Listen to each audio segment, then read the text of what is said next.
Good morning and welcome everyone to this WBEF session on how to decarbonize the UK real estate through policy, which follows very appropriately the short session in the previous hour where Lord Callanan introduced some of the policies that the UK government has announced in this space. I am Fabrizio Varriale, Place and Space Analyst at RICS and author of a recent RICS report which covers this exact topic. I'm happy to be joined here by our three excellent panelists. They are Trudy Woolf, Sustainability Director at Legal and General Surveying Services, Kate Charrington, Director at Project 3, and Jofeh, Chair of the Independent Welsh Government Advisory Group on the Decarbonization of Existing Housing. Welcome Trudy, Kate and Chris, and thank you for taking the time to be here.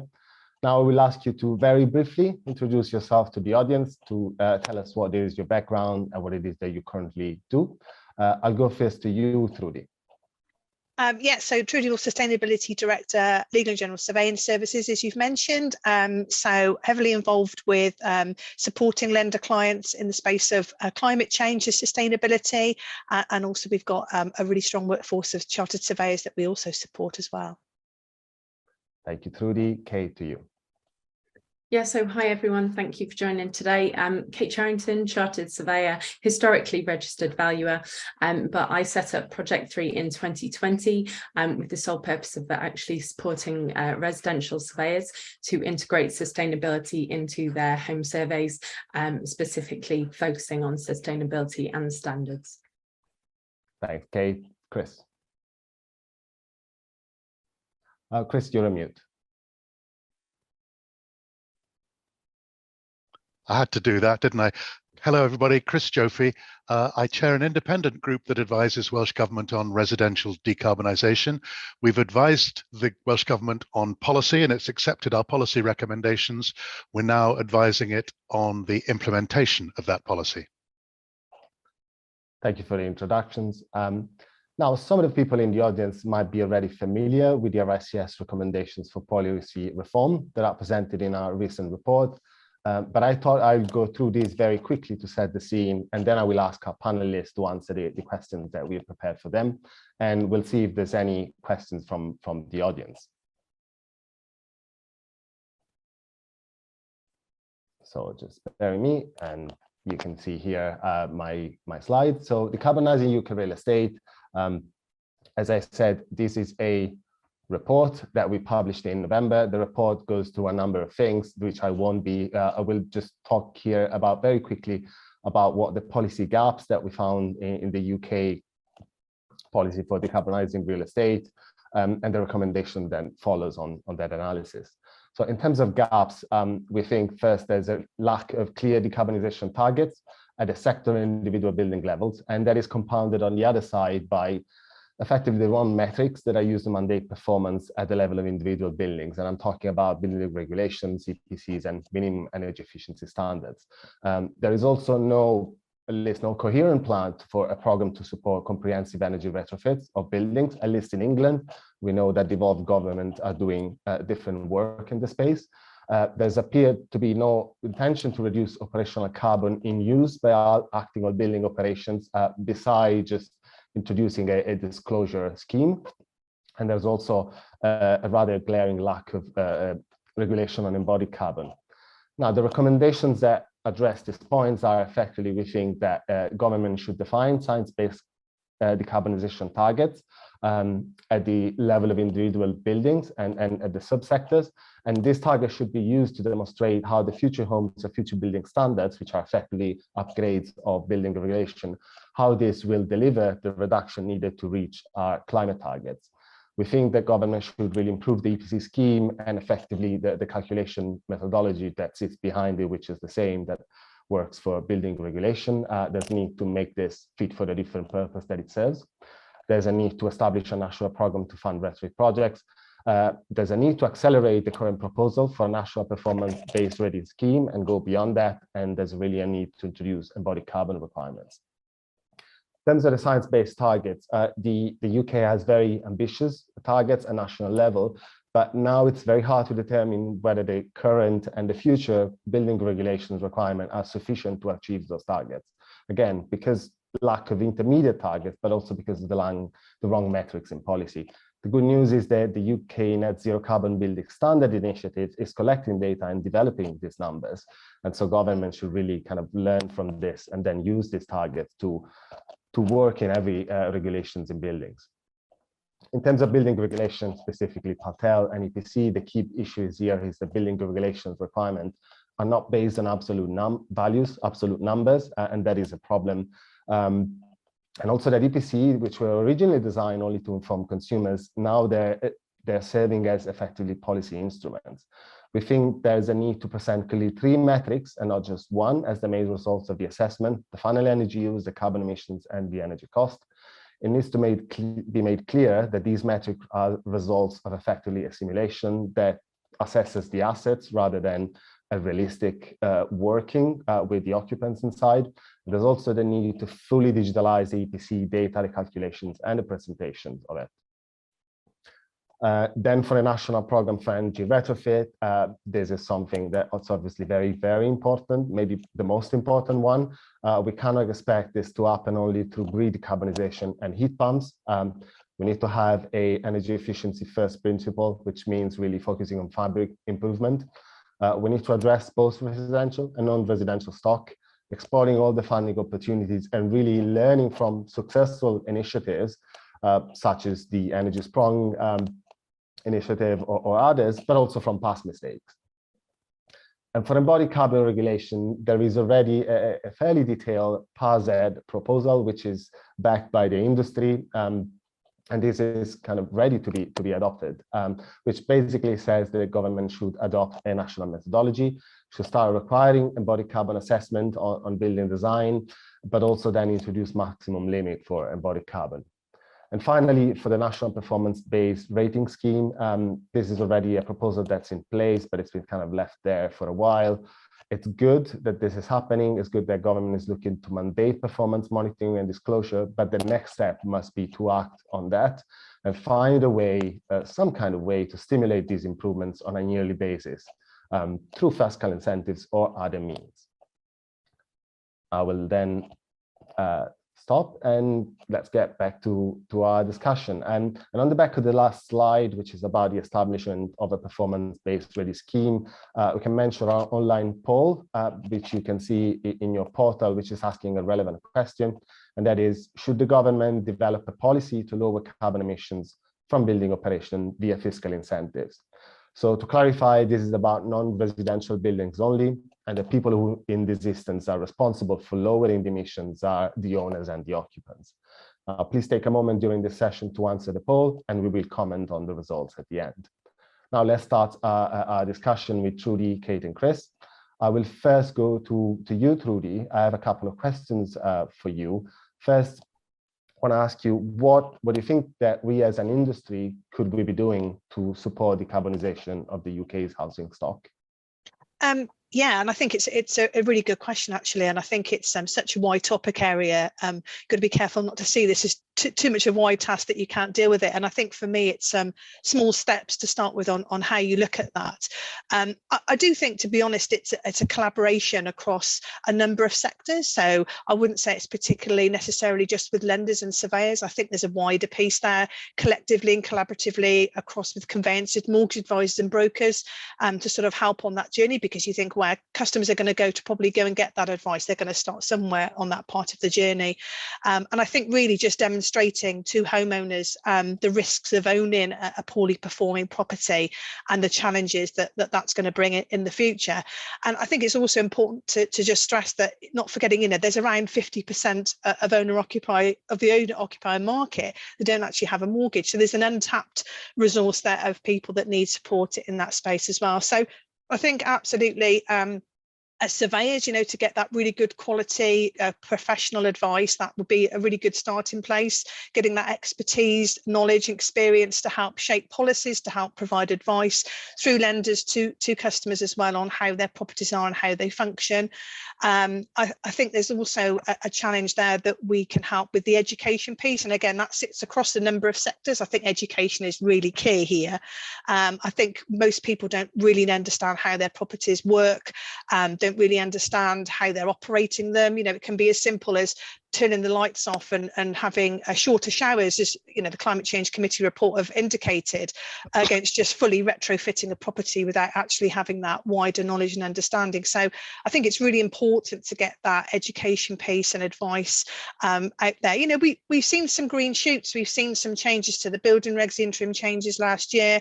I think that's been really key in trying to change. You know, when you think around, you know, 4 out of 5 properties that are occupied by 2050 have already been built. So there's going to be some challenges there, even in the new build space, where you think actually there's not going to be anything needed there. That's going to be something that's going to be key going forward. So I think just helping people understand and educate around understanding their properties is going to be really vital. Thank you, Trudy. I have a question for Kate now, which is kind of following this line. Kate, what role do you think a residential surveyor has in the decarbonisation of the UK's housing stock? Yeah, thanks. I think actually, I definitely agree with what Trudy's saying there, is that this is a collaborative issue and requires all of us, all stakeholders at every point actually to work together. But specifically, when we're talking about what role a residential surveyor has, I guess personally, I come at this from a point of view as a surveyor, is that we are guardians of the built environment. So we need to protect it in whatever way possible. And as a result of that, we have a huge role to actually support the decarbonisation of property throughout the UK, globally, and beyond. So in terms of that kind of role, we are often the first point of contact for professional advice, particularly for someone who's actually purchasing a property. And as a result of that, we don't just have a responsibility, but we also have the opportunity to actually deliver information and best advice regarding decarbonisation, whether it be in our written reports or actually in our conversations that we actually have with clients. And that kind of touches on what Trudy was saying about giving best advice to clients. So if we think that the general public kind of employs us because we can highlight things that they wouldn't necessarily ordinarily see, it really stands to reason that we move kind of somewhat beyond defects and actually start commenting on things like decarbonisation and more around the kind of energy matters piece specifically. And if we think about EPCs, you've already mentioned them. So we're delivering home surveys, as an example, already commenting on EPCs and energy matters. But specifically in the report, you know, we've noted that EPCs have a really big impact on the economic and the legislative kind of perspective, but really it only touches the surface. So from a home survey perspective, yes, we already talk about energy matters, but it really touches on the surface of what residential surveyors can say, but also what I personally think we have a responsibility to say. So we deal with properties throughout the ownership of someone's kind of purchase. So if someone's purchasing a property to live in potentially for 25, 30 years, there's massive opportunity there for residential surveyors to actually support in the decarbonisation of property by giving best advice. Thanks, Kate. I'm going to turn to Chris now. Chris, you work in a Welsh context, but what actions would you like to see from the UK government at national level? Right, good question. I think my first ask of UK government is that it takes residential decarbonisation seriously. And that means recognising the scale of the challenge, thinking long term and acting accordingly. I'd like UK government of whichever party to seek cross-party consensus so that we can avoid the policy flip-flops that have hindered residential decarbonisation for the past 20 or so years. Lord Deben, chair of the UK CCC, has spoken about how governments must help people know what it is they can do. For me, that means UK government providing the necessary seed money to support the creation of one-stop shops in each local authority or cluster of local authorities. And more broadly, I've got a long list of asks for it to do all the other things that are necessary to create the conditions in which homeowners will choose to decarbonise their homes and find it easy to do so well. I got 4 examples. I won't give you the full list because it's very long. We need much better and more accurate data about the construction and performance of all our homes to inform both policy and delivery. There's a role for Westminster in that. I would hope that RICS would take a lead here. As has been mentioned before, we need much better targets to be set than the vague EPC-C by 2035. That requires some research into what can realistically be achieved by different archetypes in different circumstances. I think there's a role for Westminster in funding and disseminating that research. We need guidance that tells people what they can do to decarbonise their homes in conservation areas and areas of distinctive local character. There's a role for Westminster in instructing and supporting local authority planners and conservation officers to provide the necessary guidance. And there are already, I'm happy to say, a number of precedents for this around the country. And the 4th and final one, the climate crisis does require governments to bring about behaviour change across populations at a scale and rapidity that's never been seen before. But as we know, all actions to reduce carbon emissions are embedded in a complex system of behaviours performed by multiple actors at local, regional and national and indeed international scales.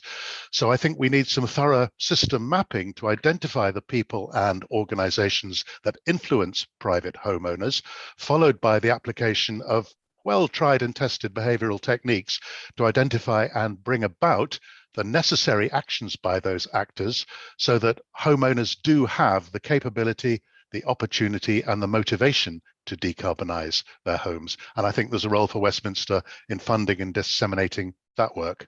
That's my short list. Thanks, Chris. I'm going to follow up on that actually directly with you. So if you were to say what are really important first steps, the first thing that should be done to creating the right condition for effectively very large scale residential decarbonisation, so effectively very large scale retrofit. Okay, I've got 2. First one is action on data.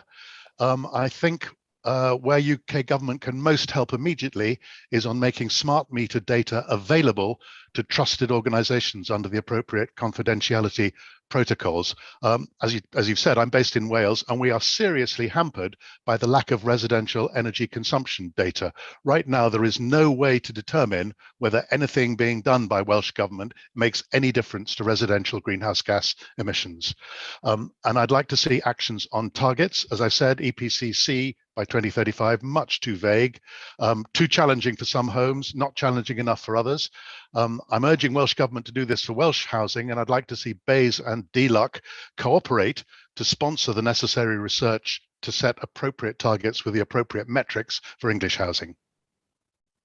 Thanks, Chris. I couldn't agree more, I have to say, with that. I'm going to go back now to Kate and on focusing back on the kind of role of surveyors in this challenge. Kate, what changes do you think we need to see to really help residential surveyor deliver on all this change? Yeah, I think probably mimicking Christopher's answers loads, but I'll probably give you just a few.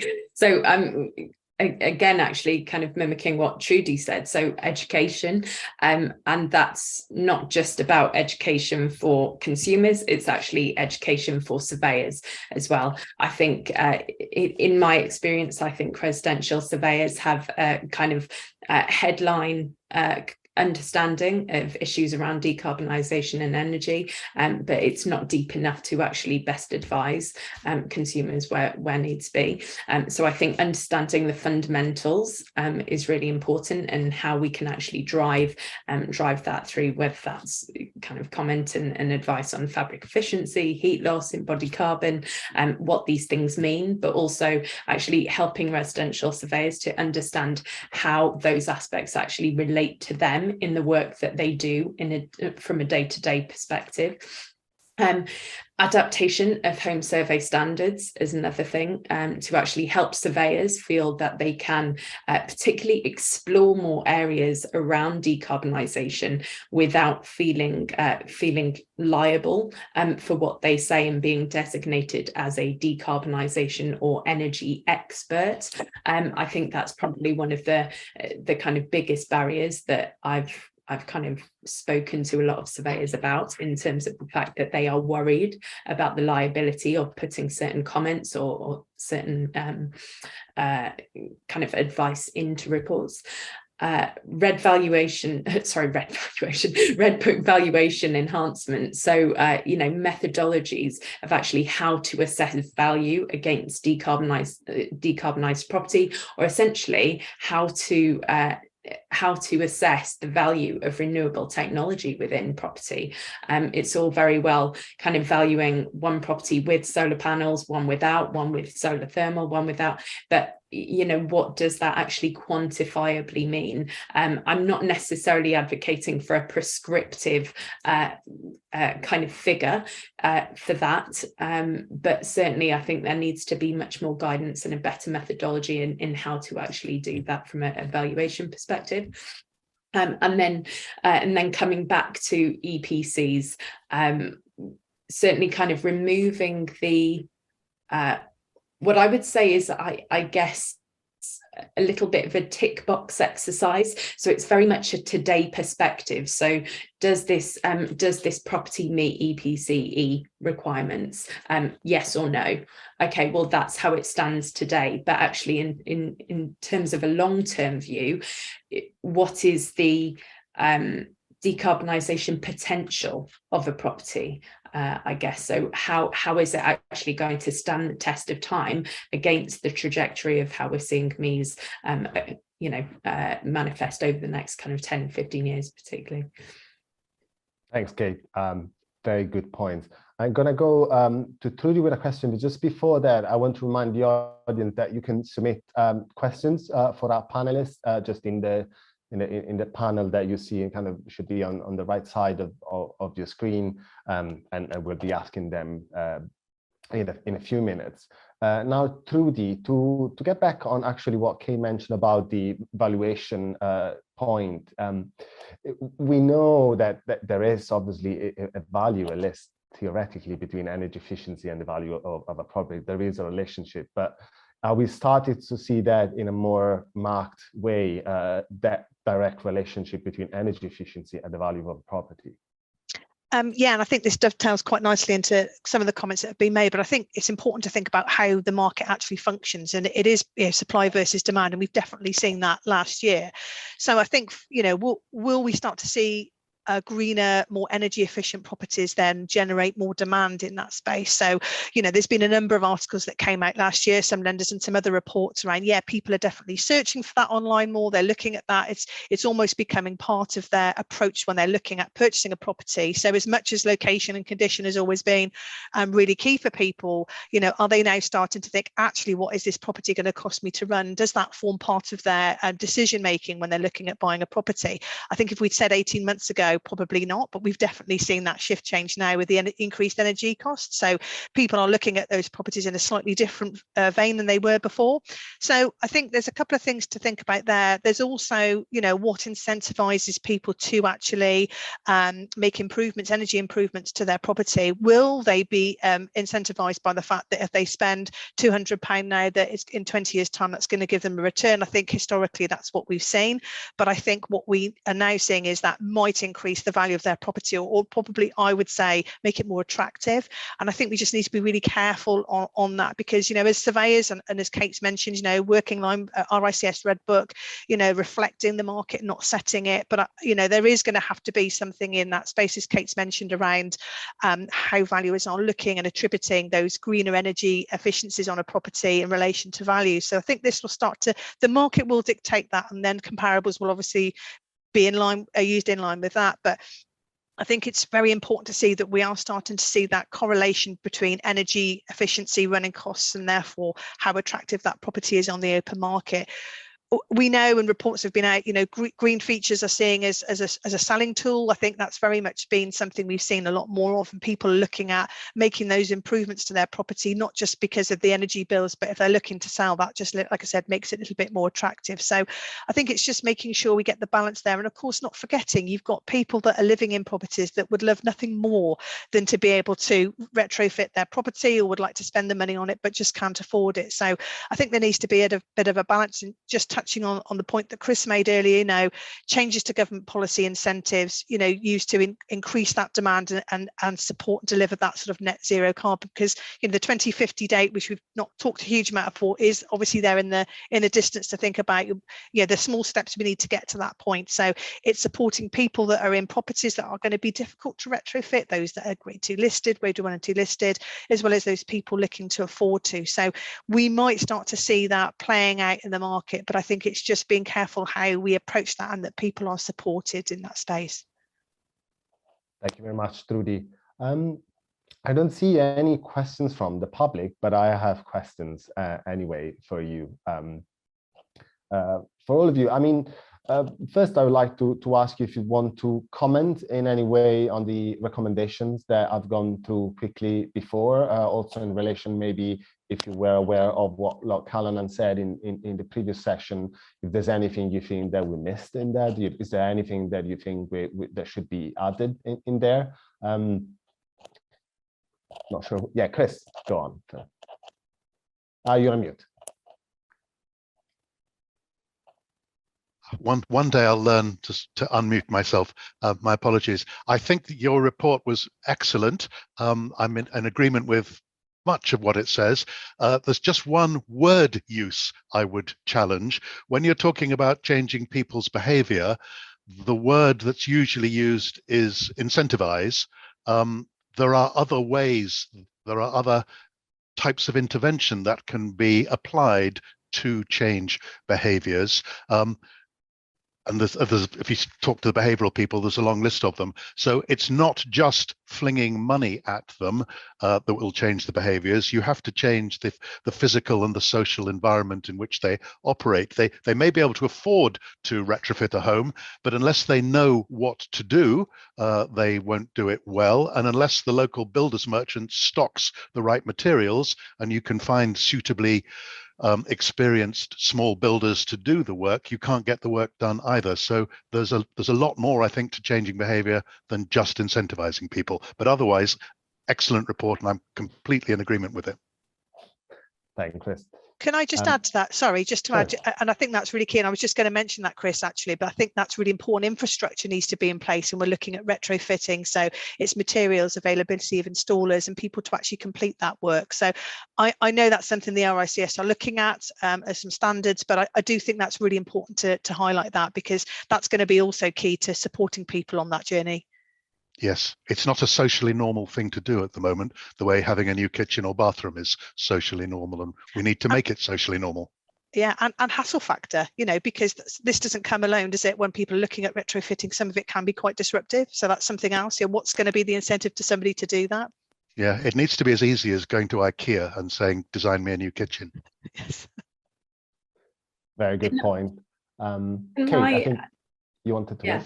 Yeah, thank you. I think one of the kind of concerns that we probably have as an industry at large, not necessarily personally, is the kind of possibility of making properties obsolete by actually introducing better metrics or better ways of comparison.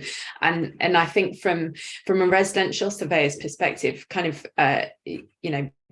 commenting on what's just been said here, is the reality is that we have to deliver better information so people have more knowledge around what actually impacts in their day-to-day life. And I think the energy crisis has significantly kind of shifted those outgoing costs into the minds of your everyday person. I personally am much more conscious of turning the heating on, and as a byproduct of that, hopefully my emissions will have been reduced, but it particularly, I'm saying today, on a day which is -6 where I am, you know, I have to have the heating on.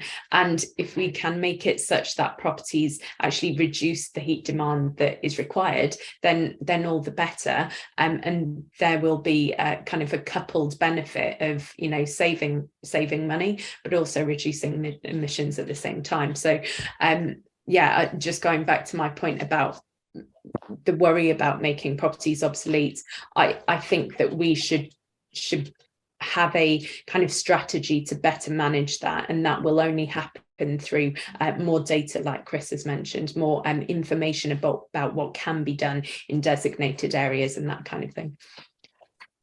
Thanks. Trudy, please go on. Sorry, Chris.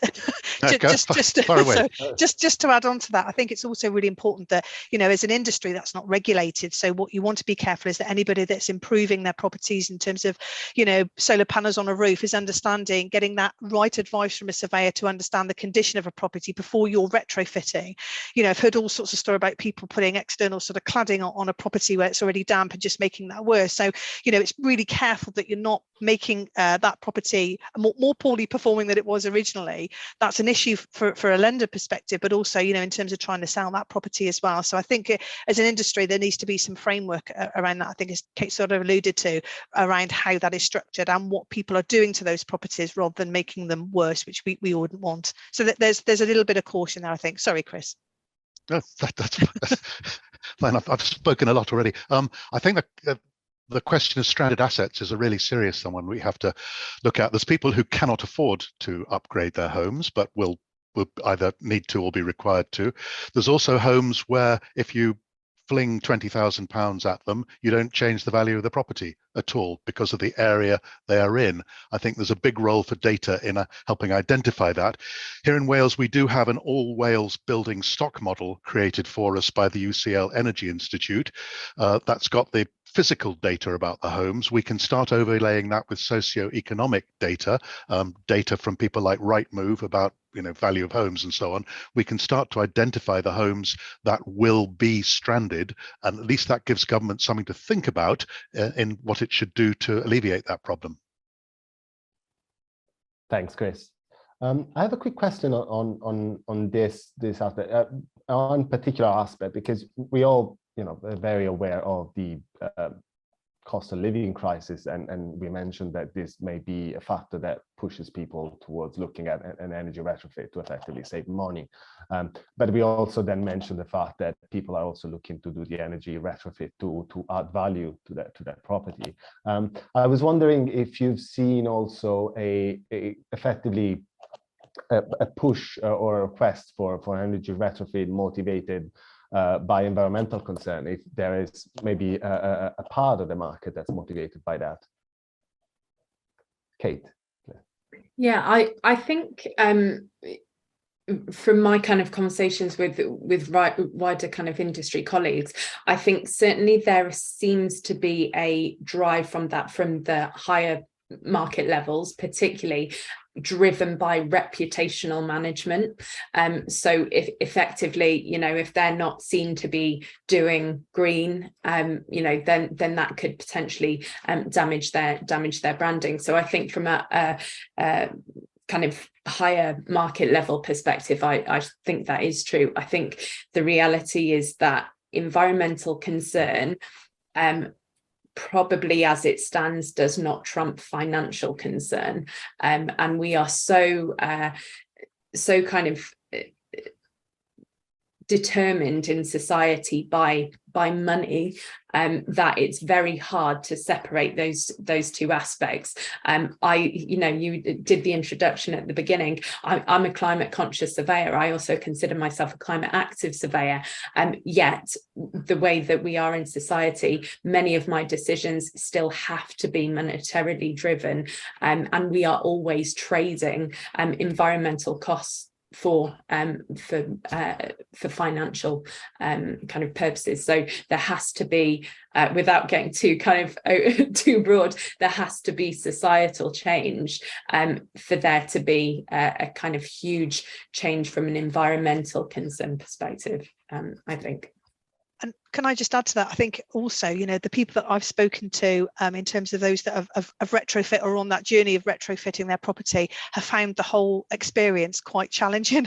And I think, you know, unless you're a really motivated individual that really understands what you're doing and where to go to get that information, it goes right back to the start when I said about education and getting that sort of almost that signpost and framework there for people to understand is actually quite difficult. So those that are really determined that want to do it and are motivated will do all the research and have got that sort of time and motivation to do it will, but most people don't, unfortunately. So we'll have to be sort of handheld, I think, a little bit more on that journey. But yeah, I appreciate, Kate. I'm sure there's people that reputationally will be looking to do that. It's a slightly different tack, isn't it?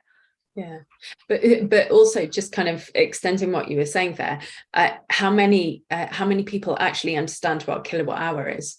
Yeah. You know, they just don't utilize that kind of language, and that's why there's such a lack of understanding out there. So we have to broaden the understanding of, like I say, not just surveyors, but the general public as well. So hopefully that can happen. Thanks, Trudy, and thanks, Kate. Chris, I don't know if you wanted to come in on that. Otherwise, I saw there's a question from the public. Let's have the question. Yeah, so the question is rather specific, but I think it fits in with what we're talking about, effectively education of the public as well as surveyors. So John Clark is asking that there is a popular notion that many people is misusing foam insulation in roofs.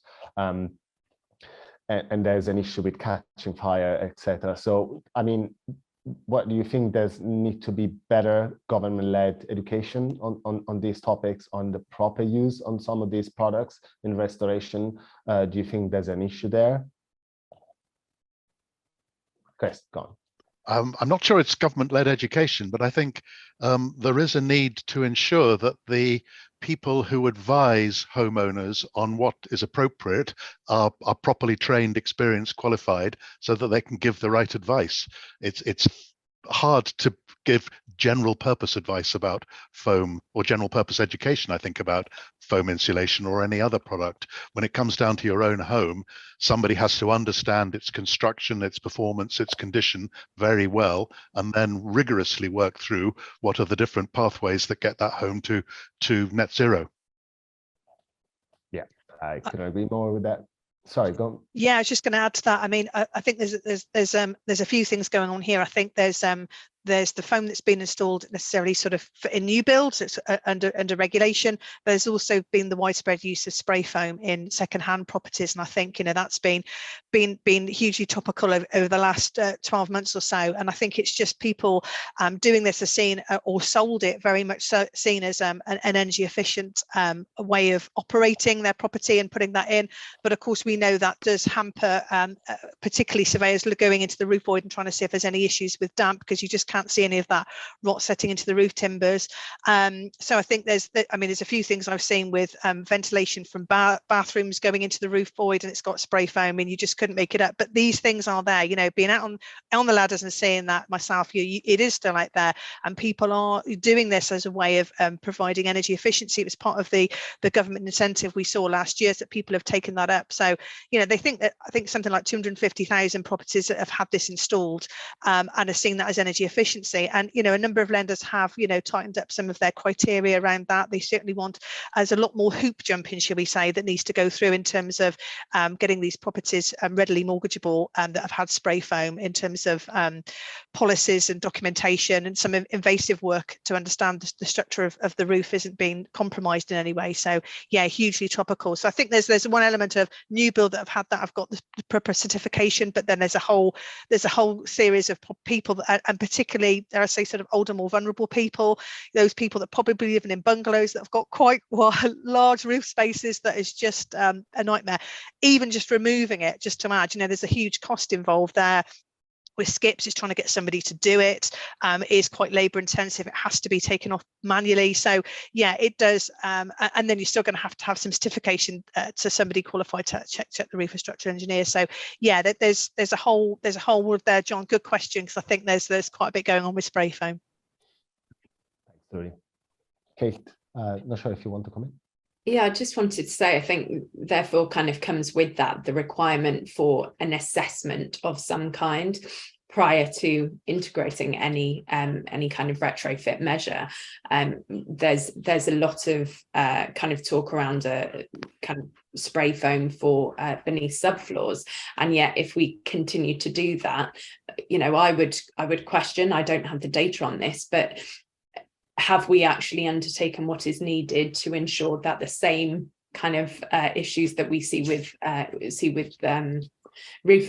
roof spray foam insulation doesn't happen subfloor as well? So we need to just make sure that we get all the ducks in a row, I guess, to make sure that the property is assessed, the energy efficient retrofit measures are deemed suitable for that particular property, and then more importantly installed to the quality and to the level that they should be in the first place as well. Thanks, Kate. We got the results from our poll, which, just to remind us, it was asking, should the government develop a policy to lower carbon emissions from building operation via fiscal incentives? And the audience replied, 57% said yes, 14% said no, and 29% were not sure about this. So at least the clear majority wants to see government put in some kind of fiscal incentives to reduce emissions from building operations, again, to remind on non-domestic properties. I don't know if you want to comment on these results or comment on the question in general. Chris, please go on. Well, I mean, we all want free money from the government. There's what, UK's got 29 million homes, and I guess everybody's got a figure of about £5,000 in their mind as what would help them along the journey. So that's 150 billion quid. We'd love the government to throw at us. It's right that government provides some money, especially for those who have no chance of affording things themselves. And it's a right that government provides seed money in other areas, but widespread incentivizing of people, I don't think is a goer. The costs are just too high.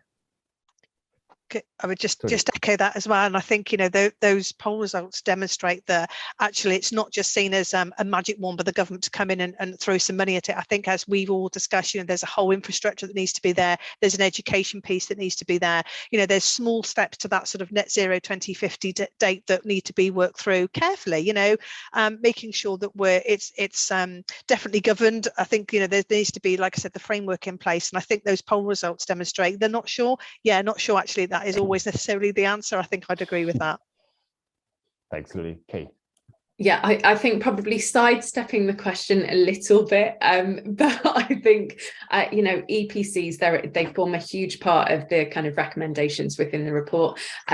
We have to get that right. There's no bones about it. They currently just don't serve their purpose, and they are not delivering what we need them to. So, you know, our ICS mentions the 3 metrics and then 4 additional, so final energy, carbon emissions, and then energy cost. That is fundamental for industry to understand, but also for consumers to understand how the EPC is formed, and also the facts relating to the assumptions that are made, the fact that it's indicative versus realistic, you know, and far beyond the fact that it doesn't actually account for unregulated energy at the moment either. So for me personally, yeah, EPCs are in need of a huge revamp, although we've got the basic bones of it, right? So I don't want to say that they're useless. They're not. They are a good tool. We just need to make the tool better. I think everybody agrees on this. We're really approaching the close of the session. I think this was a really stimulating discussion, definitely for me, to hear these things. And I want to thank the audience for the question, and thank again very much to our panelists for their contribution. Thank you, Chris. Thank you, Trudy, and thank you, Kate. I will now close the session. I just want to remind the audience that there's a lot of other interesting discussions happening during this WBEF week. So I encourage you to check out the rest of the program if you haven't already done so. Again, thanks very much to everybody who joined. I hope you have a good day. Goodbye. Thank you.